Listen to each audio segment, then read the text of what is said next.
नमस्कार दोस्तों, मैं प्रदीप सिंह राठौड़ आज आपके सामने फिर से हाजिर हूँ एक नया विषय लेकर जिसका नाम है कंप्यूटर। और कंप्यूटर जो है वो आज के टाइम में देखें तो हर प्रकार के कंपटीशन एग्जाम के लिए बहुत ही एक इम्पोर्टेंट विषय है। तो आप सभी का फिर से स्वागत है grade of defence academy Jodhpur के यूट्यूब चैनल पर। और आशा करता हूँ कि आप सभी इस कोरोना महामारी के दौर में घर में सुरक्षित होंगे, सेफ होंगे और all the best for your future. चलिए हम शुरू करते हैं। हमारा जो कंप्यूटर विषय है उसके बारे में हम चर्चा करते हैं। तो पहले मैं बता दूं कि कंप्यूटर जो है आज के टाइम में हमारे एक मूलभूत आवश्यकताओं का एक हिस्सा बन गया है। आज कोई भी काम देख लीजिए आप, बिना कंप्यूटर बिना स्मार्टफोन की मदद से पॉसिबल ही नहीं है। आज हम लोग एक दूसरे से जुड़े हुए हैं और एक दूसरे से जो कम्युनिकेट होते हैं उस कम्युनिकेशन के लिए भी हमारे सामने जो स्मार्टफोन है वो एक इम्पोर्टेंट रोल अदा करता है। कंप्यूटर का मतलब यही नहीं है कि आपके सामने जो स्क्रीन पे दिख रहा है कि वही एक कंप्यूटर है। स्क्रीन पे जो दिख रहा है आपने देखा होगा एक मॉनिटर स्क्रीन यहाँ पर नजर आ रही है, ये मॉनिटर स्क्रीन है, ये सीपीयू है, एक प्रिंटर है, इसी को कंप्यूटर नहीं कहते हैं। कंप्यूटर आपका स्मार्टफोन भी है, ठीक है। कंप्यूटर आप किसी बैंक में अगर जाते हैं तो एटीएम से पैसे निकालते हैं, वो भी एक कंप्यूटर का ही पार्ट है। तो कंप्यूटर जब से आया है तब से हमारी ज़िंदगी जो है बहुत फास्ट हो चुकी है, हमारी लाइफ जो है वो फास्ट हो चुकी है और बहुत ही एक्यूरेसी के साथ आज हम लोग हर काम कर पाते हैं और ट्रांजेक्शन हम कर पाते हैं। तो शुरू करते हैं, इसी कंप्यूटर के बारे में जानते हैं कि कंप्यूटर क्या है। ये जो विषय है कंप्यूटर में आपको बता दूं कि हर प्रकार के कंपटीशन एग्जाम के लिए इंपॉर्टेंट है। चाहे वो आप एसएससी का एग्जाम दो, चाहे वो पुलिस का एग्जाम दो, चाहे आप पटवारी का एग्जाम दो, चाहे आप डिफेंस का कोई एग्जाम दो, ठीक है, चाहे आप आईएएस और आरएएस के एग्जाम भी अगर देंगे तो उन सभी एग्जाम में भी कंप्यूटर का अहम रोल होता है। तो हमारी आपने बता दिया कि आपके आर्मी क्लर्क का जो एग्जाम उसमें तो 5 क्वेश्चंस कंप्यूटर के पूछता है।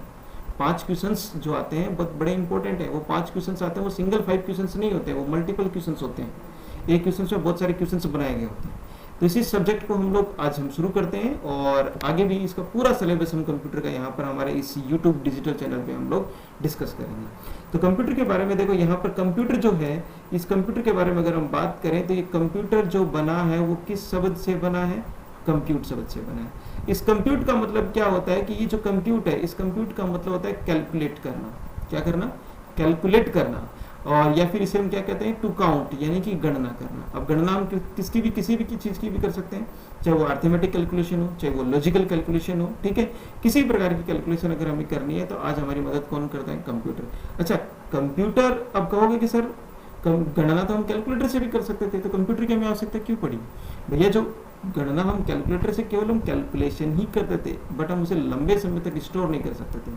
आपको अगर वो कैलकुलेशन कहीं पे अगर शेयर करनी है, अगर वो कहीं पे आपको भेजनी है, कहीं पे अगर आपको कोई मैसेज भेजना है, तो आपके पास कोई ऐसा चांस नहीं था, कोई ऐसी आपके पास डिवाइस नहीं थी जिस डिवाइस के माध्यम से हम क्या कर सकते हैं, इन सभी चीज़ों को हम आगे हम ट्रांसफर कर सकें। तो देखो सिंपल से अगर हम देखें तो कंप्यूटर जो है वो बेसिक तौर पर अगर आप देखोगे कि तो कंप्यूटर का काम, कंप्यूटर का जो मूलभूत जो बेसिक कंपोनेंट्स में सबसे इंपॉर्टेंट कंपोनेंट एक आता है इनपुट। इन इनपुट डिवाइस के माध्यम से हम लोग क्या करते हैं? इनपुट देते हैं कंप्यूटर को। अब जो भी इनपुट आपने दिया हो, किसी प्रकार का भी इनपुट चाहे आपने दिया हो, चाहे वो इमेज के रूप में दिया हो, चाहे वो आप किसी डिजिट्स के रूप में दिया गया हो, चाहे किसी ऑडियो के रूप में दिया गया हो, चाहे किसी वीडियो के रूप में दिया गया हो, ये जो इनपुट डिवाइस के माध्यम से जो भी आप इनपुट देते हो, कंप्यूटर उस इनपुट को सबसे पहले क्या करता है? प्रोसेस करता है। वो लॉजिकल अर्थमेटिक कोई भी प्रोसेस जो करना होता है, कोई भी उस पर डिसीजन लेना होता है, कोई भी रिजल्ट देना होता है, प्रोसेस होने के बाद फाइनली कंप्यूटर हमारे लिए तैयार करता है एक आउटपुट। और इस आउटपुट को हम जो प्राप्त करते हैं वो किसके माध्यम से प्राप्त करते हैं? किसी भी आउटपुट डिवाइस के माध्यम से प्राप्त करते हैं। तो ये सारे काम जो करने वाले जो इलेक्ट्रॉनिक डिवाइस, उन सभी इलेक्ट्रॉनिक डिवाइस को हम क्या कहेंगे? कंप्यूटर कहेंगे।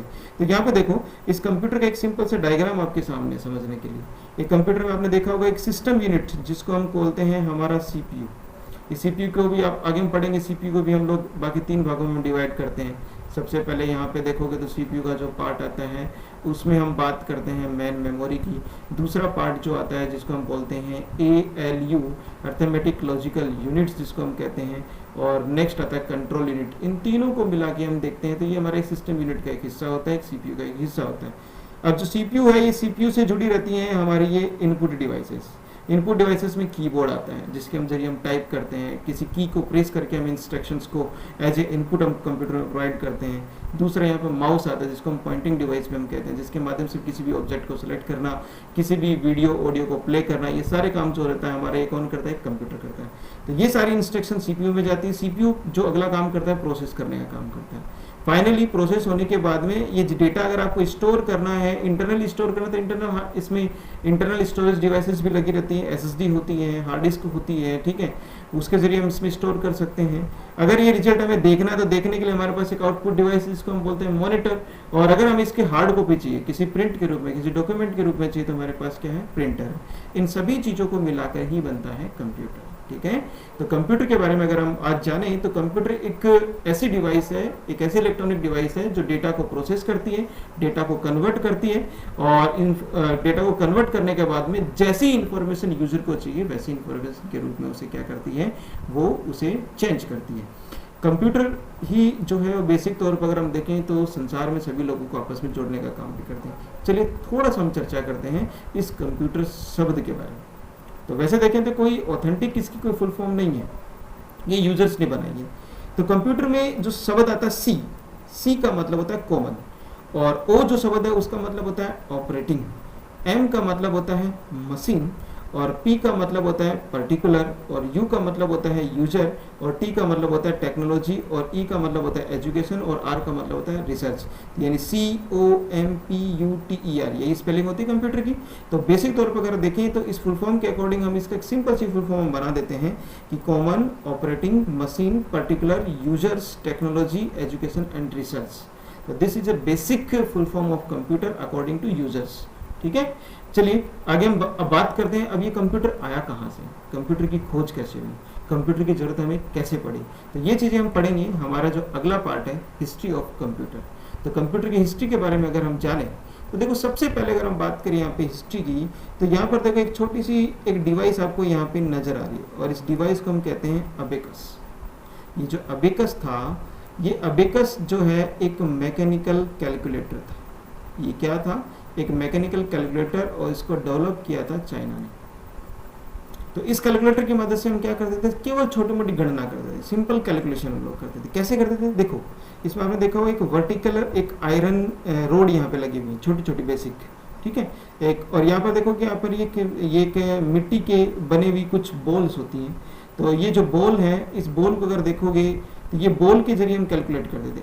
याद करो जब हम छोटे बच्चे थे तब अगर हमें कैलकुलेशन सिखाई जाती थी तो यही कहा जाता था, अगर हम किसी बच्चे को कैलकुलेशन सिखाते थे तो हम ये कहते थे कि बच्चे जोड़ के बताओ कि 2 और 3 कितने होते हैं। तो बच्चे को 2 और 3 को ऐसे तो पता चलता नहीं था, तो हम क्या करते थे, पहले 2 लाइन ऐसे वर्टिकल ड्रॉ करते थे, 1 2, यानी कि 1 और 2 लाइन ड्रॉ कर दी। फिर उसमें कहते थे कि 3 और जोड़ो इसमें, जब 3 और जोड़ते थे इसके साथ में क्या करते थे, 3 लाइन और ड्रॉ करते थे, 1 2 3। फिर कहते हैं इनको एक साथ काउंट करो। तो जैसे वो एक साथ काउंट करता था बच्चा, तो 1 2 3 4 5। तो आप सभी जानते हो कि 2 + 3 कितने होते हैं, 5। ऐसे ही इसमें क्या करते हैं, अगर 2 को जोड़ना होता है तो 2 बॉल को ऊपर खिसकाते हैं, उसमें 3 अगर जोड़ने तो 3 बॉल और ऊपर खिसकाते हैं। फिर हम ऊपर वाले बॉल को काउंट करते हैं, नीचे वाले को छोड़ देते हैं, ऊपर जितनी बॉल्स होते हैं वही हमारा एडिशन हो जाता है, ठीक है।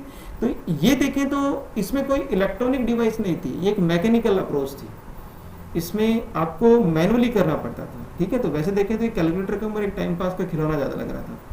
फिर धीरे धीरे और डेवलपमेंट हुआ, स्लाइड रूल आया, मैकेनिकल कैलकुलेटर की खोज 1642 के अंदर होगी, ऑटोमेटिक लूम पंच कार्ड की खोज 1804 में आई, जो फर्स्ट पीढ़ी के कंप्यूटर में एक इंपॉर्टेंट रोल अदा करता है स्टोरेज के लिए। उसके बाद अगर हम देखें तो यहाँ पर एक डिवाइस जिसकी बात अगर हम देखें तो एक बाबेज, जिसको हम बोलते हैं चार्ल्स बाबेज। चार्ल्स बाबेज को हम बोलते हैं फादर ऑफ कंप्यूटर, इसको हम क्या बोलते हैं, फादर ऑफ कंप्यूटर। तो फादर ऑफ कंप्यूटर हम किसको बोलते हैं, चार्ल्स बाबेज को बोलते हैं। पहली चीज मैं बता दूं कि चार्ल्स बाबेज ने कंप्यूटर बनाया नहीं था, लेकिन फिर भी कंप्यूटर का जनक कहलाता है। चार्ल्स बाबेज कंप्यूटर का जनक इसलिए कहलाता है क्योंकि इस महाशय ने 2 इंजन की खोज करी थी, जो इंजन थे डिफरेंस इंजन और एनालिटिकल इंजन। आगे बढ़ेंगे तो डिफरेंस इंजन और एनालिटिकल इंजन जो है वो पहली पीढ़ी के कंप्यूटर में अहम रोल उन्होंने अदा किया था, उसी की मदद से पहले पीढ़ी के कंप्यूटर हमारे सामने आए थे। और इसीलिए फादर ऑफ कंप्यूटर हम किसको कहते हैं, चार्ल्स बाबेज को कहते हैं। ठीक है, उसके बाद अगर देखोगे तो यहाँ पर बुलियन लॉजिक, तो बुलियन अलजेब्रा जिसमें आपने देखा एंड गेट, और गेट, नॉट गेट, इन सब की डेवलपमेंट हुआ, इन सब की कैलकुलेशंस के बारे में हमने पढ़ा। और आज हम लोगों ने एक सिंपल इलेक्ट्रॉनिक डिवाइस को डिजिटल डिवाइसेस में कन्वर्ट किया, जिसकी वजह से स्पीड फास्ट हुई, स्टोरेज कैपेसिटी बढ़ी, उसकी साइज कम हुई। तो ये सारी चीज़ किसकी मदद से पॉसिबल हुआ, डिजिटल इलेक्ट्रॉनिक्स की मदद से, बुलियन अलजेब्रा की मदद से, बुलियन कैलकुलेशन की मदद से। हॉलर्थ इलेक्ट्रिक टेबुलेटर एक मशीन्स जो टेबुलेशन करने, कैलकुलेशन करने के लिए, हॉलर्थ एक वैज्ञानिक का नाम है, ये जो सामने दिख रहा है ये हॉलर्थ है। इन्हीं के आधार पे फिर एनालॉग कंप्यूटर की खोज हुई।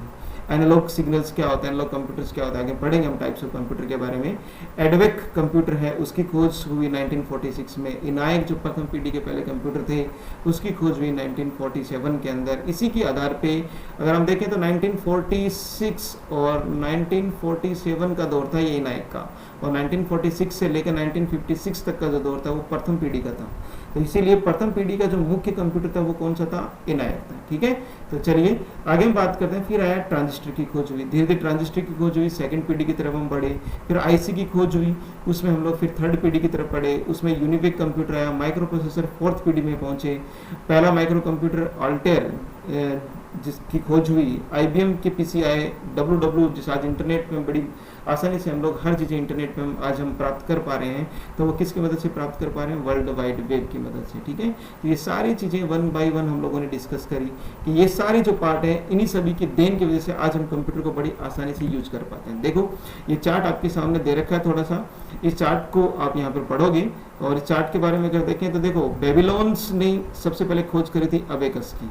ठीक है, लगभग जो था 1100 BC के आसपास। जॉन नेपियर बोन्स, इसने भी यहाँ पे जो नेपियन कैलकुलेटर्स, नेपियर गणना, इन सब के बारे में उन्होंने बताया था 1617 के अंदर। साइड रूल आया था जिसमें 1632 के अंदर। जो ब्लेज पास्कल था उसने एक मशीन बनाई थी जिसको पास्कलाइन मशीन या एडिंग मशीन कहते हैं। ये खोज कब हुई, 1942 में। तो ये चार्ट जो आपके सामने दिया गया है ये आपको याद करना है, ये रटना आपको, इनसे कभी भी पूछ सकते हैं। ज़्यादातर जो इंपॉर्टेंट है वो चीज़ें आपसे ये ध्यान में रखना है कि आईसी की खोज, ट्रांजिस्टर, इन सब के बारे में आपको पता रखना चाहिए। तो बेसिक देखो, अगर हम देखें तो गॉटफ्राइड विथेम जो है इम्प्रूव्ड पास्कल मशीन्स को इन्होंने इम्प्रूव किया। ठीक है, और इसके बाद आगे हम देखें तो आपका जैकवर्ड जो है, जोसेफ जैकवर्ड ने मैकेनिकल लूम की खोज करी। ये सारी की सारी जो मैकेनिकल मशीन्स हैं जो कैलकुलेशंस के पॉइंट ऑफ व्यू से किसी मशीन्स को ड्राइव करने के लिए बनाई गई है। चार्ल्स बाबेज ने 2 इंजन की खोज करी, मैंने बताया आपको, डिफरेंस इंजन और एनालिटिकल इंजन।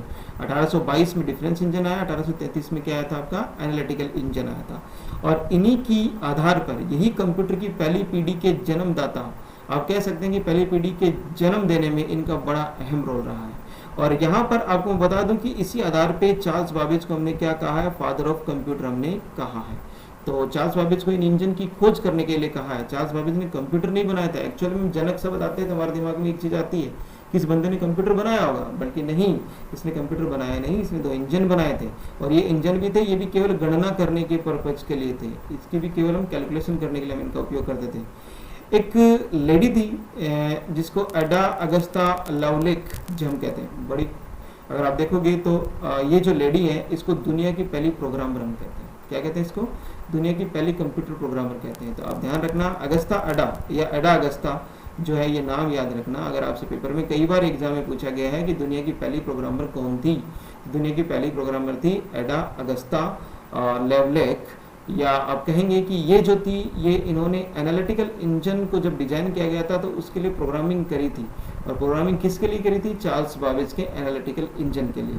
तो ये जो है, ये जो लेडी थी, ये लेडी चार्ल्स बाबेज की एक स्टूडेंट थी और इन्होंने इन दोनों इंजन के डेवलपमेंट में मदद करी थी, कैलकुलेशन के लिए प्रोग्रामिंग करी थी, कंप्यूटर प्रोग्रामिंग करी थी। इसलिए दुनिया की पहली प्रोग्रामर आज हम किसको मानते हैं, एडा अगस्ता को मानते हैं। ठीक है, हरमन हॉलर्थ जो है उन्होंने टैबलेटिंग मशीन बनाई और ये टैबलेटिंग मशीन उसने 1890 के आसपास इन्होंने बनाई। Herman Hollerith one was established IBM, इन्होंने ही IBM कंपनी की शुरुआत करी। और IBM की फुल फॉर्म बहुत बार एग्जाम में पूछी जाती है, तो ये चीज़ भी आप ध्यान में रखोगे कि IBM की फुल फॉर्म क्या है, इंटरनेशनल बिजनेस मशीन। सबसे पुरानी IT कंपनीज के अंदर, सबसे पहले कंप्यूटर की कंपनीज के अंदर ये IBM को माना जाता है। ये माइक्रोसॉफ्ट, एप्पल, गूगल, ये सब बात की कंपनी है। सबसे पुरानी जो कंपनी है वो कौन सी है, IBM। ठीक है, हार्वर्ड आइकन जो सीक्वेंस कंट्रोल कैलकुलेटर मार्क 1 की खोज 1944 में करी। प्रोफेसर थे जॉन वंटफ एटनाशॉफ और क्लिफ बेरी, इसने भी एक एटनसॉफ बेरी कंप्यूटर की खोज करी थी 1937 और 1942 के आसपास। उसके बाद अगर हम देखें तो जॉन वॉन न्यूमैन, आपको बता दूं कि कंप्यूटर का जो बेसिक आर्किटेक्चर है, जो बेसिक ब्लॉक डायग्राम है जिसमें बताया गया कंप्यूटर किस प्रकार से बनता है, कंप्यूटर के कौन कौन से कंपोनेंट्स होते हैं, अब सभी कंपोनेंट्स को उन्होंने एक ब्लॉक के जरिए दर्शाया। तो जो ब्लॉक डायग्राम है वो भी इसी के नाम पे दिया गया है, और जो कंप्यूटर का बेसिक ब्लॉक डायग्राम का नाम है वो है वॉन न्यूमैन आर्किटेक्चर। मैं देखो यहाँ पर लिख देता हूँ, उस आर्किटेक्चर का नाम क्या है, वॉन न्यूमैन आर्किटेक्चर। तो वॉन न्यूमैन आर्किटेक्चर, चलिए यहां लिख देता हूं इसको, वॉन न्यूमैन आर्किटेक्चर। तो ये वॉन न्यूमैन किसके नाम पे दिए गए, doctor von Neumann, doctor John von Neumann आप कह सकते हो। तो इन्होंने भी आप देखोगे तो ये देखो, एक to get a different task perform by using the store program without effecting any physical change in the computer. इन्होंने क्या किया, आपको मैं बता दूं कि डॉक्टर वॉन न्यूमैन है, इन्हीं के आधार पे सबसे पहले 0-1 को बाइनरी नंबर के रूप में जाना गया था। आज जो कैलकुलेशन जो करते हैं वो किसके आधार पे करते हैं, 0-1 की मदद से, बूलियन अलजेब्रा की मदद से। इसमें किसी भी फिजिकल चेंजेस को हम किए बगैर हम कैलकुलेशन करते हैं। तो ये जो देन थी वो किसकी देन थी, डॉक्टर वॉन न्यूमैन की, और ये जो देन है वो कब की है, 1942 के आसपास की। ठीक है, तो अगर हम देखें तो जो बेसिक तौर पर यहाँ पर जो आप नेक्स्ट जो आपको देखोगे तो ये पूरे चार्ट जो आपको, इस पूरे चार्ट को आपको पढ़ना है। ठीक है, फर्स्ट इलेक्ट्रॉनिक डिजिटल कंप्यूटर जिसका नाम इनावेक हम कहते हैं, एनायक हम कहते हैं, और इनायक की फुल फॉर्म यहाँ पर दे रखी है electronic numerical integrator and computer. ये 1946 के अंदर आया था और फर्स्ट जनरेशन का पहला कंप्यूटर इसको माना गया। चलिए आगे बढ़ते हैं। आगे जो हमारे सामने अब कुछ इंपॉर्टेंट फैक्ट्स जो आपको as it is exam point of view से आपको याद रखना है। ये जो इंपॉर्टेंट फैक्ट्स है वो एज इट इज आपसे एग्जाम में पूछे जाते हैं। जैसे सबसे पहले अगर आपसे पूछे कि बताओ फादर ऑफ कंप्यूटर किसको कहते हैं, तो ये जो महाशय है इनको फादर ऑफ कंप्यूटर कहते हैं। ये महाशय जो फोटो दिख रही है, महाशय किसकी है, चार्ल्स बाबेज है। ठीक है, चार्ल्स बाबेज की ये फोटो है। तो ये जो शख्सियत है ये बहुत ही महान शख्सियत है, जिसके आधार पे आज हम कंप्यूटर पे बहुत अच्छे से काम हम कर पा रहे हैं। तो ये जो शुरुआत कंप्यूटर की जो आविष्कार के अंदर जो अहम रोल है वो किसका है, चार्ल्स बाबेज का। और चार्ल्स बाबेज को मैं फिर बता दूं कि चार्ल्स बाबेज ने यहाँ पर 2 इंजन की खोज करी थी, जिसका नाम है डिफरेंस इंजन और एनालिटिकल इंजन। और यही इंजन जो है पहली पीढ़ी के कंप्यूटर के डेवलपमेंट में अहम रोल अदा किया था। ये चीज़ भूलना मत। ठीक है, कंप्यूटर बनाया नहीं था चार्ल्स बाबेज ने, इन्होंने 2 इंजन बनाए थे। ठीक है, आज अगर एग्जाम में बहुत बार, पिछली बार पुलिस का एग्जाम हुआ था राजस्थान गवर्नमेंट के अंदर, तो उसमें भी एक सवाल पूछा गया था कि who is father of modern computer. तो जैसे सवाल आता, जहां कंप्यूटर का फादर पूछ लिया तो एग्जाम बच्चा सोचता है कि बस एक ही पिताजी है कंप्यूटर का, तो वो है चार्ल्स बाबेज। लेकिन उसने भैया एक शब्द जोड़ा है, मॉडर्न कंप्यूटर, आधुनिक कंप्यूटर का जनक कौन है। तो आधुनिक कंप्यूटर का जनक है एलन मैथिसन ट्यूरिंग। तो कई बार ये मैथिसन शब्द नहीं आता है, केवल एलन ट्यूरिंग आप याद रखोगे। एग्जाम में मोस्टली जो आता है शब्द वो क्या आता है, एलन ट्यूरिंग। तो ये जो फोटो दे रखी है यहाँ पर वो एलन ट्यूरिंग की है। एलन ट्यूरिंग को हम फादर ऑफ मॉडर्न कंप्यूटर कहते हैं। और इसी ने एक एलन ट्यूरिंग ने ही ट्यूरिंग मशीन बनाई थी। क्या बनाई थी इन्होंने, ट्यूरिंग मशीन भी बनाई थी। और यही ट्यूरिंग मशीन भी कैलकुलेशन, कॉमर्शियल कैलकुलेशन के काम में आती है।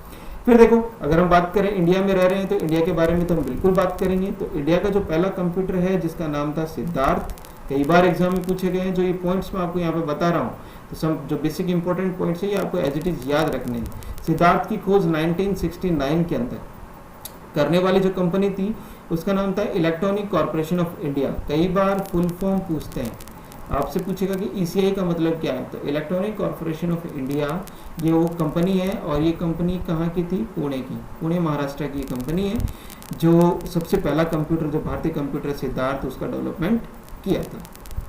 ठीक है, और ये बता दूं कि सिद्धार्थ कंप्यूटर जो है इसको सबसे पहले लगाया गया था बेंगलोर के हेड पोस्ट ऑफिस में, जो मुख्य डाकघर है उसके अंदर लगाया गया था। ठीक है, इंडिया का जो पहला सुपर कंप्यूटर है उसकी अगर हम बात करें तो वो है परम।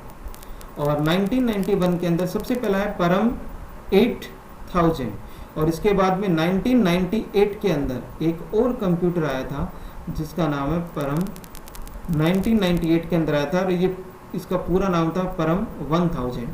ये जो कंप्यूटर है इसका डेवलपमेंट 1998 में इसके बाद हुआ था। लेकिन पहला कंप्यूटर कई बार एग्जाम में पूरा दे देता है कि पहला कंप्यूटर कौन सा है, और अगर उसने ऑप्शन में दे दिया कि भैया बताइए कि पहला सुपर कंप्यूटर भारत का कौन सा है, और नीचे पहला ऑप्शन उसने दे दिया परम 8000, दूसरा ऑप्शन आपको दे दिया परम 1000, तो कंफ्यूजन हो जाते हैं। तो कंफ्यूज नहीं होना है हमें। पहला जो कंप्यूटर था वो परम था 8000, और दूसरा कंप्यूटर था, सॉरी ये परम 1000 नहीं है, ये आपका 10,000 है, ठीक है। तो ये दूसरा था परम 10,000, ठीक है। तो ये जो कंप्यूटर का डेवलपमेंट हुआ था आपका, ये सबसे पहले सुपर कंप्यूटर है। और मैं आपको बता दूं कि भारत में सुपर कंप्यूटर का जनक जो मानते हैं वो इस व्यक्ति को मानते हैं। ये जो फोटो आपके सामने नजर आ रही है, ये है वीपी भटकर, या जिसको हम बोलेंगे विजय पांडुरंग भटकर। विजय पांडुरंग भटकर उस समय सीडेक के चेयरमैन भी थे, और इस परम कंप्यूटर की जो देन है वो सीडेक की फुल फॉर्म बहुत बार एग्जाम में पूछी जाती है भैया, तो ये ध्यान में रखना। सीडेक का मतलब होता है centre for development of advance computing. क्या मतलब होता है इसका? Centre for development of advance computing. Centre for development of advance computing ये कहाँ की संस्थान है? पुणे की। इस सीडेक का जो इस्टेब्लिशमेंट हुआ था वो कब हुआ था? 1988 के अंदर। ये कुछ चीज़ें हैं जो आपको याद रखनी है, एग्जाम पॉइंट ऑफ व्यू से इंपॉर्टेंट है, इनको रटना है, आपको याद रखना है, ठीक है। नेक्स्ट अगर हम बात करें तो आगे जो इसमें बढ़ते हैं, तो आगे दिया गया कि इंडिया का आज का जो लेटेस्ट सुपर कंप्यूटर, जो सबसे नवीनतम सुपर कंप्यूटर है, उस सुपर कंप्यूटर का नाम है प्रत्यूष। क्या नाम है उसका? प्रत्यूष। ये प्रत्यूष शब्द जो दिया गया है, ये प्रत्यूष जो दिया गया है वो सूर्य से लिया गया है, ठीक है। और प्रत्यूष के साथ एक और सुपर कंप्यूटर की खोज की गई थी जिसका नाम था मिहिर। लेकिन जो हम लोग लेटेस्ट सुपर कंप्यूटर की बात करेंगे वो किसको मानेंगे? प्रत्यूष को। इसका डेवलपमेंट हुआ था वो 2018 में हुआ था, और 8 जनवरी 2018 को डॉक्टर हर्षवर्धन ने इसका उद्घाटन किया था, ठीक है। उस समय सूचना प्रसारण मंत्री हुआ करते थे सेंट्रल गवर्नमेंट के अंदर। जो पहली जो मोदी सरकार आई थी उसकी मैं बात कर रहा हूँ, 2014 टू 2018।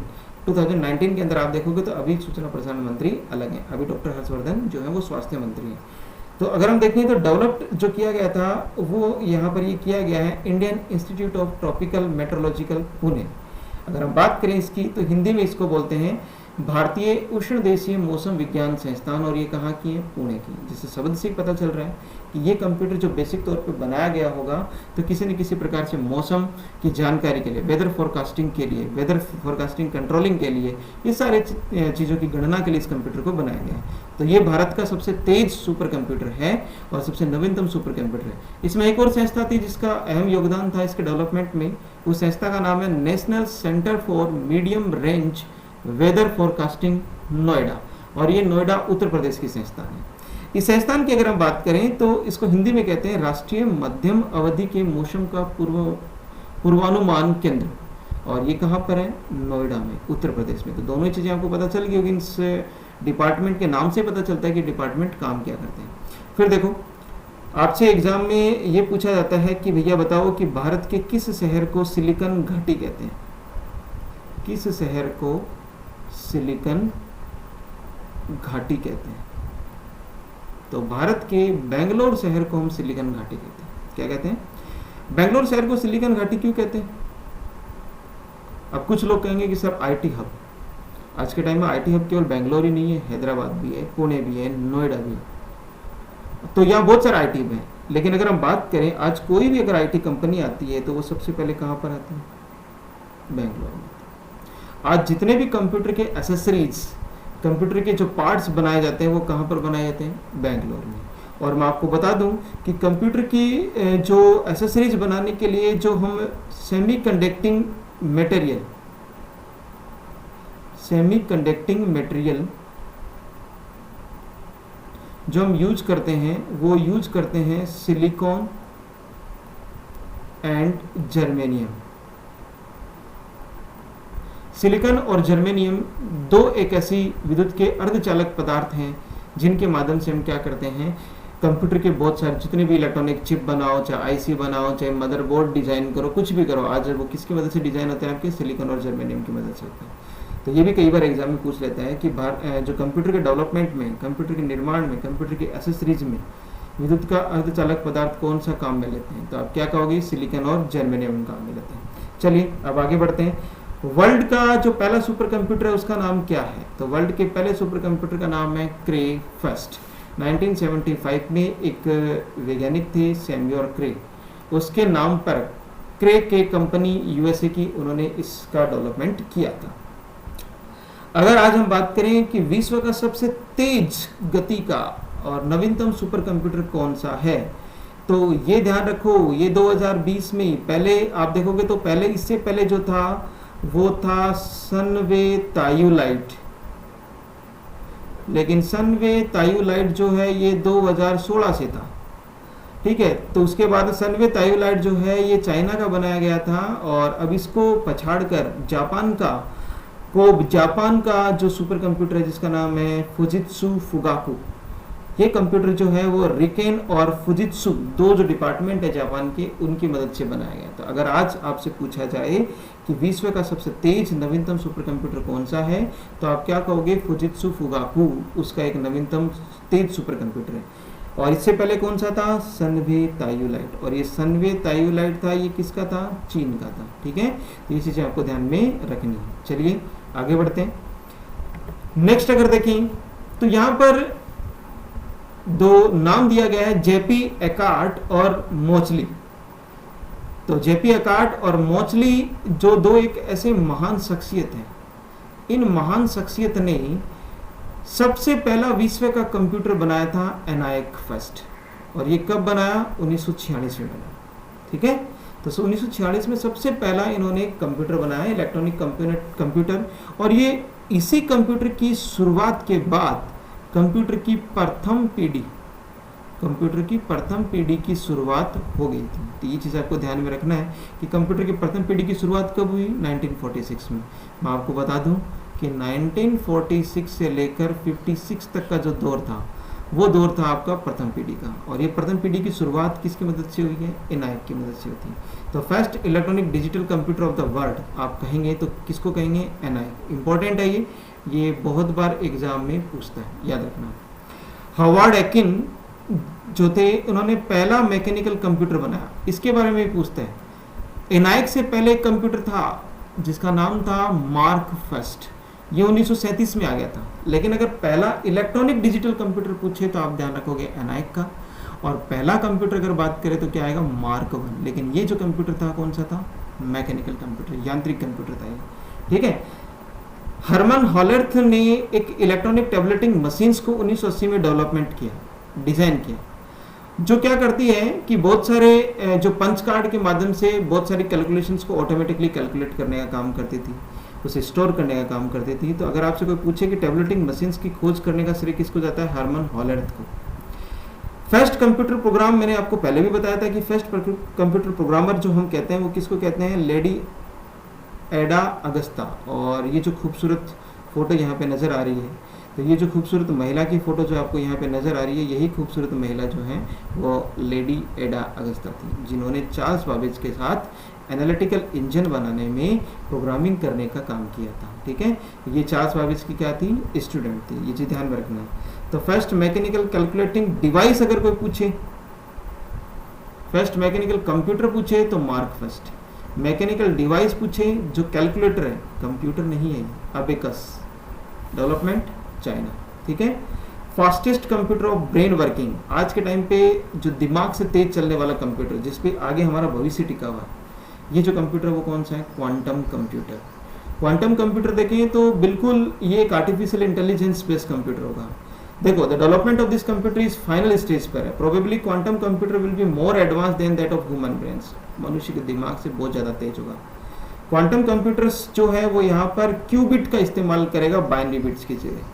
ये किसका इस्तेमाल करेगा? क्यूबिट्स की। तो पेपर में अगर कोई पूछ ले कि क्यूबिट का इस्तेमाल किस प्रकार के कंप्यूटर में किया जाएगा, तो आप क्या कहोगे? वो क्वांटम कंप्यूटर्स के अंदर, ठीक है। चलिए नेक्स्ट आगे हम बात करते हैं।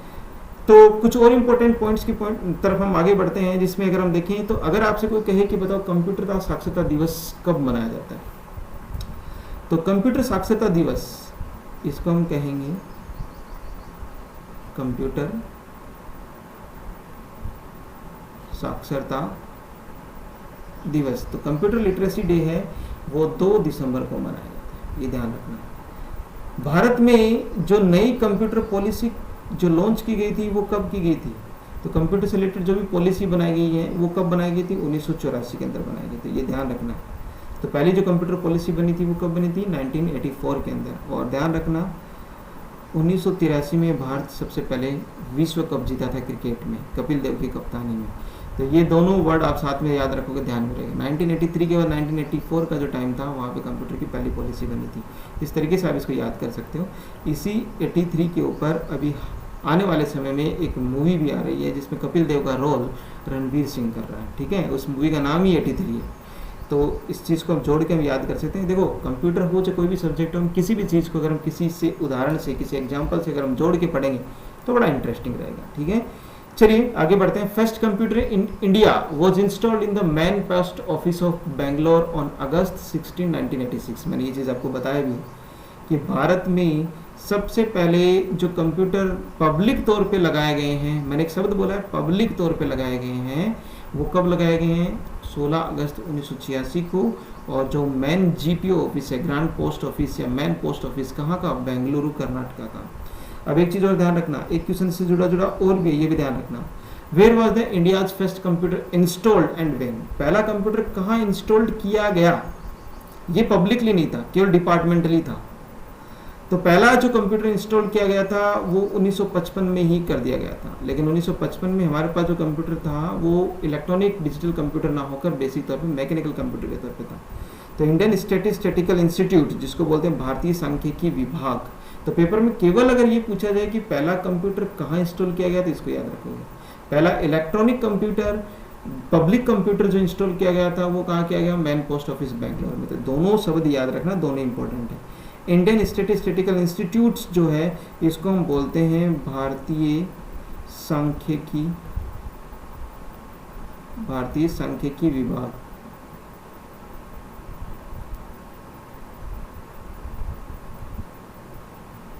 भारतीय सांख्यिकी विभाग 1955 में लगाया गया। देखो the computer age in India begin in 1955, शुरू हो चुका था। इंस्टॉलेशन जिस कंप्यूटर को किया था वो था HEC2M, ठीक है। HEC2M कंप्यूटर को डिजाइन किया गया था और इसको डिजाइन करने वाला जो व्यक्ति था उसका नाम था एडी बूथ, इंग्लैंड का। तो इंडियन स्टैटिस्टिकल इंस्टीट्यूट कोलकाता, जिसको कोलकाता हम बोलते हैं, पहले कैलकाटा था, उस कोलकाता के अंदर सबसे पहले इस कंप्यूटर का इंस्टॉल किया गया था। ये चीज़ आपको बेसिक तौर पे ध्यान रखना है। चलिए आज के इस चैप्टर के अंदर हम इतना ही डिस्कस करेंगे। आगे आने वाले जो चैप्टर होगा हमारा उसमें हम पढ़ेंगे क्लासिफिकेशन ऑफ कंप्यूटर, कंप्यूटर का वर्गीकरण के बारे में, कंप्यूटर कितने प्रकार के होते हैं। तो तब तक के लिए आपसे इजाज़त लेता हूँ, मिलते हैं अगली क्लास के अंदर। Thank you.